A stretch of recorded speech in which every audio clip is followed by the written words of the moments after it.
तो मूवी की स्टार्टिंग में हम देखते हैं 20th सेंचुरी फ्रांस में एक वॉर को, जहां पर एक कैप्टन अपने ग्रुप के साथ में था और वो अपने सोल्जर्स को बचाने के सारे उपाय करते हुए वॉर को संभाल रहा था। लेकिन दूसरी साइड से जर्मन सोल्जर्स उन लोगों को ट्रिक करते हैं और उन पर फायर कर देते हैं, जिससे कि यहाँ पर ढेर सारे सोल्जर्स और कैप्टन भी घायल हो जाता है। अब उन सभी को मेडिकल टेंट्स के अंदर लाया जाता है, जहाँ पर डॉक्टर्स उनको ट्रीट कर रहे थे और कैप्टन को यहाँ पर 3 गोलियां लगी थी, जिनको डॉक्टर्स निकाल देते हैं। लेकिन डॉक्टर को कैप्टन के अंदर एक और बुलेट मिलती है और डॉक्टर उसको निकालता है, जहां पर वो बुलेट सिल्वर से बनी हुई थी और आम बुलेट से काफी बड़ी थी, जिसको देखकर डॉक्टर्स और वहां के सारे लोग शॉक्ड हो जाते हैं कि ये बुलेट आखिर आई कहां से। और कैप्टन शॉक्ड बिल्कुल भी नहीं होता, क्योंकि वो इस बुलेट के बारे में सब कुछ जानता था। अब अगले सीन में एक लेडी एक आदमी से मिलने आती है, जो कि अपने आखिरी वक्त में था, और वहां पर वो लेडी वेट करते हुए एक फोटो देखती है, जिसके अंदर 2 बच्चे और एक आदमी था। और अब कहानी अचानक से ही 35 साल पहले पहुंच जाती है। हम देखते हैं एडवर्ड और उसकी बहन शार्लेट को अपने घर में, जो कि खेल रहे थे। ये दोनों इजाबेल और सीमस लॉरेंट के बच्चे थे, जहां पर सीमस टाउन का बहुत ही अमीर इंसान था और एक बहुत ही बेरहम लैंड बैरन होता है। अब सीमस का यहाँ पर टाउन के ऊपर काइंड ऑफ राज चला करता था। अब हम उस कबीले को देखते हैं जिनको जिप्सीज या फिर रोमा क्लैन कहा जाता है। यहाँ पर एक लेडी के पास में एक आदमी आता है और वो लेडी उस आदमी को सिल्वर कॉइन्स देती है और बोलती है कि स्टोर आने वाला है, तो उनको तैयारी कर लेनी चाहिए। वो आदमी भी थोड़ा सा परेशान हो जाता है और उन सिल्वर कॉइन्स को मेल्ट करके उनके टीथ बना देता है और एक स्कल के जौ में लगा देता है। वो आदमी उन टीथ को उस लेडी को दे देता है और वो लेडी ये बोलती है कि उन्होंने जनरेशन से इसको प्रोटेक्ट किया है और इसने उन लोगों की जनरेशन को प्रोटेक्ट भी किया है। अब तभी वो लेडी उस जौ को वहाँ पर रख देती है और कुछ चैंटिंग करने लगती है। अब हम दूसरी ओर देखते हैं सीमस को और उसके साथ कुछ लोगों को, जहाँ पर वो लोग आपस में बात कर रहे थे और ये लोग उसी जमीन के बारे में डिस्कशन करते हैं जहाँ पर वो जिप्सीज रहा करते थे। सीमस उस जमीन को लेना चाहता था और उसके साथ वाले लोग उसको ऐसा करने से रोकते हैं, क्योंकि वो जमीन यहाँ पर रोमा क्लैन की थी। लेकिन सीमस यहाँ पर अपने घमंड और लालच में किसी की बात नहीं मानता, क्योंकि सीमस बहुत ही बेरहम किस्म का इंसान था, इसलिए वो उस कबीले पर अटैक करवा देता है और वहाँ पर सबको जान से मरवा देता है और सब जगह आग लगवा देता है। अब वो लोग उस आदमी को, जिसको हमने टीथ बनाते हुए देखा था, वो उसके हाथ पैर काट कर उसको स्केयर क्रो की तरह वहाँ पर लटका देते हैं एज अ सिंबल कि यहाँ पर जो कोई भी आए वो सीमस से डरे। और वो उस लेडी को उन सिल्वर कॉइन्स के साथ वहीं पर जिंदा जमीन में दबा देते हैं। अब वो लेडी उन सबसे बोलती है कि उन्हें इन सब का अंजाम भुगतना होगा। लेडी गड्ढे में लेटी हुई कुछ चैंटिंग करती रहती है और सब लोग उसको जमीन में बैरी कर देते हैं। अब हम देखते हैं कि शार्लेट को उस जगह का नाइटमेयर आता है जहाँ पर उस लेडी को दबाया गया था। वहाँ पर अब शार्लेट खुद को देखती है और वो स्केयर क्रो जिंदा हो जाता है और इससे डर कर शार्लेट की नींद खुल जाती है। अब दूसरी ओर हम एक टाउन में एक बार को देखते हैं जहाँ पर हमको जॉन मैकब्राइड को दिखाया जाता है और जॉन यहाँ पर एक पैथोलॉजिस्ट होता है। जॉन बार के अंदर उस टाउन के जिप्सीज के बारे में पूछता है, लेकिन बार ओनर उसको कुछ भी नहीं बताता। जॉन अब अपनी टेबल पर जाकर बैठ जाता है और यहाँ पर उसके पास में एल्फ्रेड नाम का एक आदमी आता है। एल्फ्रेड जॉन से बात करता है और जॉन उसको बोलता है कि वो जिप्सीज को ढूंढ रहा है और उसका उनसे कुछ पुराना रिश्ता है, जो कि अच्छा तो नहीं है। एल्फ्रेड जॉन को यहाँ के जिप्सीज के बारे में बताता है कि उनके साथ में क्या हुआ था। साथ ही जॉन के साथ भी पास्ट में कुछ काफी बुरा हुआ था, जिसके बारे में वो लोग बात करते हैं। दूसरी ओर हम एडवर्ड को देखते हैं, जो कि अपने घर के बाहर खेल रहा होता है और उसको जंगल से जिप्सीज वाली जगह से कुछ आवाजें आने लगती हैं, जिनके पीछे वो जाता है और वहाँ पर वो खुद को उसी सेम स्पॉट पर पाता है जहाँ पर उस ओल्ड लेडी को दबाया गया था। तभी वहाँ पर वो उस ओल्ड लेडी के बैरियल वाली जगह को डिग करने लगता है और स्केयर क्रो को हॉन्ट करता है, जिसके साथ ही उसकी नींद खुल जाती है, ऐसी ये भी एक नाइटमेयर था और वो घर के बाहर खड़ा हुआ चिल्ला रहा था। अब सभी लोग उसको घर के अंदर लेकर जाते हैं। अब अगले सीन में सभी बच्चे खेल रहे होते हैं कि तभी टिमी नाम का एक लड़का, जो कि एडवर्ड और शार्लेट का कॉमन फ्रेंड होता है, वो थोड़ा परेशान सा दिखाई देता है। वो उन लोगों से बोलता है कि उसको ड्रीम्स में कुछ दिखाई देता है और ऐसे नाइटमेयर सभी बच्चों को आ रहे थे। वो सभी बच्चे अब उस स्पॉट पर जाते हैं और वहाँ पर टिमी के पूछने पर बताते हैं कि उन सबको ही यहाँ के नाइटमेयर्स आते हैं और वो सिल्वर टीथ दिखाई देते हैं।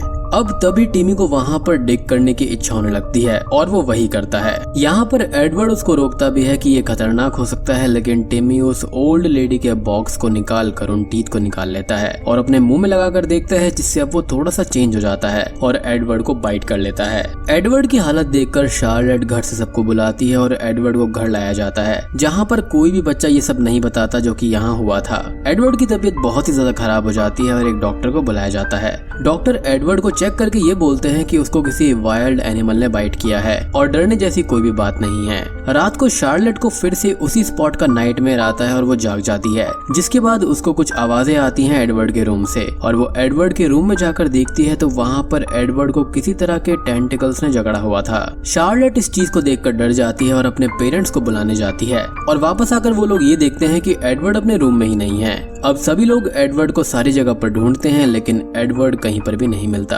अब अगले सीन में शार्लेट चर्च में होती है जहाँ पर उसको टिमी मिलता है जो कि काफी परेशान था। टिमी को यहाँ पर जो कुछ भी हुआ था वो याद नहीं था, यानी कि दांत लगाने के बाद में क्या हुआ उसे कुछ भी याद नहीं था। शार्लेट उसको बताती है कि उसने एडवर्ड को बाइट किया है। अब टिमी यहाँ पर शार्लेट को बाइबल से पढ़कर बताता है कि जूडस को सिल्वर दिया गया था, यानी कि सिल्वर कॉइन्स दिए गए थे और ये वही सिल्वर कॉइन्स हैं जो कि उस ओल्ड लेडी के पास में थे, यानी कि जिन दांतों को कास्ट करा गया था वो इसी सिल्वर से किया गया था। खैर अब टिमी आगे ये बताता है कि उसने नाइटमेयर्स में काफी भयानक चीजें देखी हैं, कि उसके बड़ों ने जो रोमा क्लैन के साथ में किया है उसकी जो कीमत है वो सभी को भुगतनी पड़ेगी। टिमी बाइबल का वो पेज फाड़कर शार्लेट को दे देता है और वहाँ से भाग जाता है। अब जंगल के अंदर टिमी को एडवर्ड दिखता है और टिमी उसके पीछे भागता है, तभी उस पर कोई क्रीचर अटैक कर देता है और टिमी का हाथ टूट जाता है और वो जाकर एक शैक के अंदर छुप जाता है। अब शैक के अंदर वही अजीब सा क्रीचर आता है और वो टिमी पर अटैक करके उसको जान से मार देता है। खैर अब अगले सीन में सीमस के घर पर जॉन आता है, जिसको उसके बेटे एडवर्ड के मिसिंग होने के बारे में पता चला था और वो हेल्प करने के लिए यहाँ पर आया था एल्फ्रेड के सजेशन पर, एज इससे जॉन को भी वो मिल सकता है जिसकी वो खोज में है। उसके बाद में जॉन सबके साथ मिलकर जंगल में चेक करता है तो उन सबको टिमी की डेड बॉडी मिलती है जो कि बहुत ही बुरी हालत में थी, जिसको एग्जामिन करके जॉन ये बोलता है ये काम किसी एनिमल का ही है, स्पेशली वुल्फ का।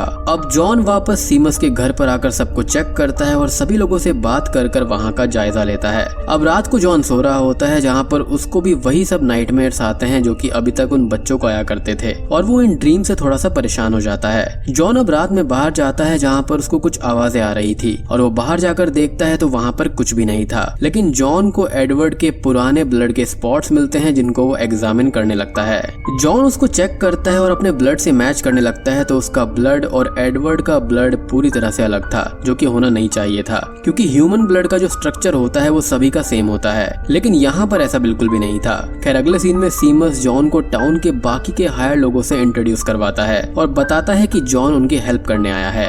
जिसके बाद में हम देखते हैं कुछ लोगों को जो कि वहाँ पर जंगल में आए थे और यहाँ पर उन पर वही वुल्फ जैसा दिखने वाला क्रीचर अटैक कर देता है और 2 लोगों को जान से मार देता है और एनी नाम की एक लड़की को बाइट भी कर लेता है और एनी खुद को बचाकर वहाँ से भाग जाती है। एनी अब किसी तरह से टाउन में लोगों के पास में आती है और सब लोग उसको देखकर परेशान हो जाते हैं और जॉन और सीमस वहाँ पर आते हैं। अब एनी जंगल में घूम रही होती है जिसकी हालत काफी खराब थी और वो बहुत ही अजीब बिहेव कर रही थी और उसकी बैक से निकलते हुए हम कुछ टेंटिकल्स को देख पाते हैं और ये बिल्कुल उसी तरह के टेंटिकल्स हैं जो कि पहले हमने एडवर्ड के ऊपर देखे थे।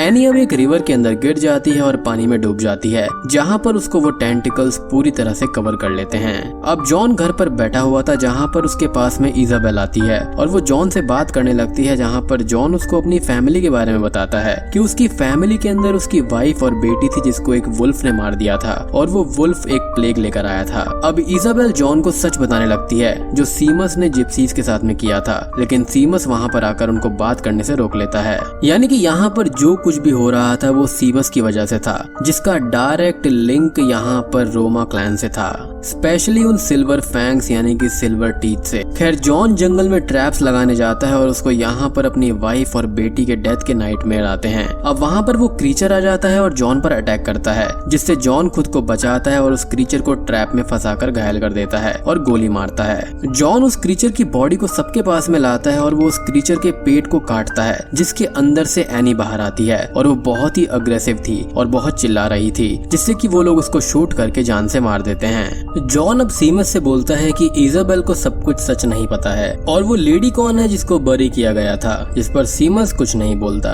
जॉन का कहना था कि उसके टाउन में भी ऐसा ही सब कुछ हुआ था और उस लेडी ने इस जगह को कर्स कर दिया है अपने बदला लेने के लिए, और एडवर्ड जो कि अब एक बीस्ट बन चुका है वो उस लेडी के लिए बदला लेगा और बदला खत्म होने तक ये कर्स शांत नहीं होगा। सीमस जॉन से बोलता है कि उसने ये सब शुरू किया है और वही खत्म कर लेगा और वो जॉन की कोई भी बात नहीं मानता।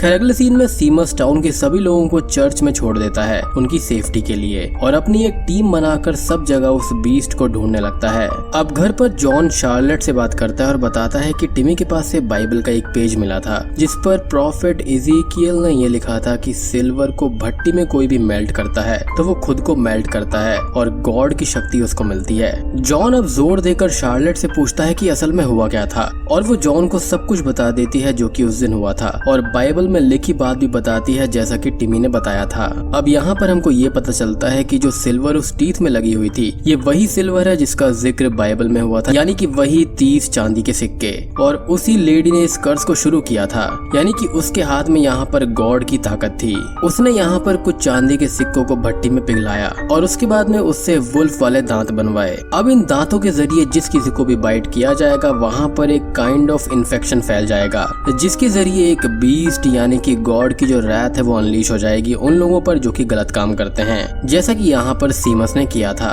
तो बेसिकली यहाँ पर हर चीज सीमस की वजह से हुई थी। जॉन अब शार्लेट के साथ में चर्च के अंदर जाता है और वहाँ से सिल्वर टीथ का जॉ उठा लेता है और सिल्वर ही इस क्रीचर का क्योर था। तो जॉन एक काम करता है कि वो उन टीथ को पिघलाकर बुलेट्स बना लेता है और यही बुलेट हमने मूवी की स्टार्टिंग में देखी थी जो कि कैप्टन के अंदर से निकली थी। खैर दूसरी ओर सीमस के घर की जो मेड अनायास होती है वो घर के बाहर कपड़े उठाने जाती है, तभी वहाँ पर वो क्रीचर आ जाता है और अनायास पर अटैक करने लगता है और उसको बाइट भी कर लेता है। अनायास खुद को बचाकर वहाँ से भाग जाती है। अब रात को जॉन घर के बाहर नजर रख रहा होता है जहाँ पर उसको कुछ कपड़े सूखते हुए दिखाई देते हैं जहाँ पर खून था। जॉन समझ जाता है कि घर के अंदर ही किसी को बाइट किया गया है और वो घर में आकर देखता है तो मेड अनायास गायब थी। जॉन सीमस को बोलता है कि ये सब सीमस के लालच की वजह से हो रहा है और वो जमीन जिप्सीज की ही थी जिसको सीमस ने जबरदस्ती हड़प लिया था और वो उस बीस्ट का हंट नहीं कर पाएगा बल्कि वो बीस्ट ही हंट कर लेगा। जॉन आगे बोलता है कि उसकी फैमिली को भी सीमस जैसे ही किसी ग्रीडी इंसान की वजह से सफर करना पड़ा होगा और जॉन ने अभी तक ये माना कि वो रिवेंज पर है, लेकिन अब उसको रियलाइज हो गया है कि वो सब कुछ ठीक करने के लिए है। सो बेसिकली यहाँ पर रोमा क्लैन की जो जमीन थी उन्होंने यहाँ पर एक काइंड ऑफ कर्स रख रखा था कि जो कोई भी उनकी जमीन को हड़पना चाहेगा उस पर ये बीस्ट हमला कर देगा और उनको जान से मार डालेगा। अब रात को इजाबेल शार्लेट के साथ थी और जॉन बेसमेंट के अंदर अपनी गन के अंदर सिल्वर बुलेट्स को लोड कर रहा था। कुछ ही देर के बाद में सीमस को अनायास के रूम से कुछ आवाजें आती हैं और वो उधर जाकर चेक करता है तो वहाँ पर अनायास अब क्रीचर में बदल चुकी थी और वो अचानक से ही सीमस पर हमला कर देती है, लेकिन वो उसको शूट करके जान से मार देता है। लेकिन इसी दौरान वो उसको बाइट भी कर लेती है। अब आवाजें सुनकर सभी लोग वहाँ पर आ जाते हैं और दूसरा क्रीचर घर के अंदर ही घूम रहा था जिससे शार्लेट और इजाबेल खुद को बचाते हुए बाहर आती हैं। इधर जॉन सब जगह दूसरे क्रीचर को ढूंढता है जो कि अब वहाँ से चला गया था और वो सीमस को ढूंढने जाता है जो कि एक शैक के अंदर बैठा हुआ था और बहुत ही परेशान था। सीमस बोलता है कि उसकी वजह से सब कुछ हुआ है और उसने सब कुछ बिगाड़ दिया, साथ ही वो अब बाइट भी हो चुका है जिससे कि अब वो कभी भी बीस्ट में बदल सकता है। जॉन अब सीमस को वहाँ से लेने आया था, लेकिन अब तक सीमस खुद को ही आग लगाकर अपनी जान दे देता है। जॉन को इससे काफी दुख होता है और वो शार्लेट और इजाबेल को लेकर चर्च के अंदर जाता है। चर्च में आकर सभी लोग बैठ जाते हैं और बहुत टाइम हो जाता है, लेकिन थोड़े टाइम के बाद में इजाबेल को गेट के बाहर से एडवर्ड की आवाज आती है जो कि अपनी माँ को बुला रहा था। इजाबेल दुखी हो जाती है और वो अपने बेटे के लिए मेन डोर खोल देती है जो कि उनका मेन प्रोटेक्शन था और तभी वो क्रीचर अंदर आ जाता है। वो क्रीचर अंदर आकर सभी पर अटैक करने लगता है और सबको एक एक करके जान से मारने लगता है। इजाबेल लोगों को मरते हुए नहीं देख सकती थी और वो उस क्रीचर से बात करने लगती है और उसको उलझाती है और जॉन जिसकी बुलेट्स अभी तक मिस हो रही थी वो इजाबेल के जरिए सिल्वर बुलेट फायर करता है और गोली इजाबेल को लगते हुए उस क्रीचर को लगती है। अब वो क्रीचर नीचे गिर जाता है और इजाबेल धीरे धीरे मरने लगती है। वो क्रीचर अब अपने ह्यूमन फॉर्म में आता है जो कि कोई और नहीं बल्कि एडवर्ड ही था और इसी बीच मूवी के स्टार्टिंग के सीन्स के फ्लैशबैक्स आते हैं जहाँ पर वो कैप्टन कोई और नहीं बल्कि एडवर्ड ही था, विच एक्सप्लेन्स कि उसके अंदर से ये सिल्वर बुलेट क्यों निकली थी। बेसिकली इस बुलेट के जरिए वो जो इन्फेक्शन या फिर कर्स था वो खत्म हो गया था। अब तभी मूवी प्रेजेंट में आती है और इजाबेल अपने और एडवर्ड के हैप्पी मोमेंट्स को याद करती है और अपना दम तोड़ देती है। एडवर्ड होश में आकर इजाबेल यानी कि अपनी माँ की डेथ से टूट जाता है और रोने लगता है। अब अगले दिन यहाँ पर एडवर्ड को भी कुछ भी याद नहीं था और शार्लेट जॉन से बोलती है कि अब उनका इस दुनिया में कोई भी नहीं बचा। अब तभी मूवी के एंडिंग सीन में हम ये देखते हैं कि मूवी की स्टार्टिंग में जो लेडी आई थी वो कोई और नहीं डर्ल शार्लेट थी, और वो जिस व्यक्ति से मिलने आई थी यानी कि जिसके आखिरी मोमेंट्स चल रहे थे वो कोई और नहीं बल्कि जॉनी था, जिसने उस हादसे के बाद में एडवर्ड और शार्लेट को अपने बच्चों की तरह पाला था। खैर अब मूवी के अंत में हमको दो चीजें दिखाई जाती हैं कि कैप्टन एडवर्ड की यहाँ मौत हो जाती है और यहाँ पर जॉन भी अपने आखिरी पलों में होता है। ये मूवी यहीं पर खत्म हो जाती है। तो दोस्तों ये थी द कर्स्ड मूवी की कहानी। उम्मीद करता हूँ कि आपको ये मूवी पसंद आई होगी। तो वीडियो पसंद आई हो तो लाइक कर देना, चैनल पर नए हैं तो सब्सक्राइब कर लीजिए।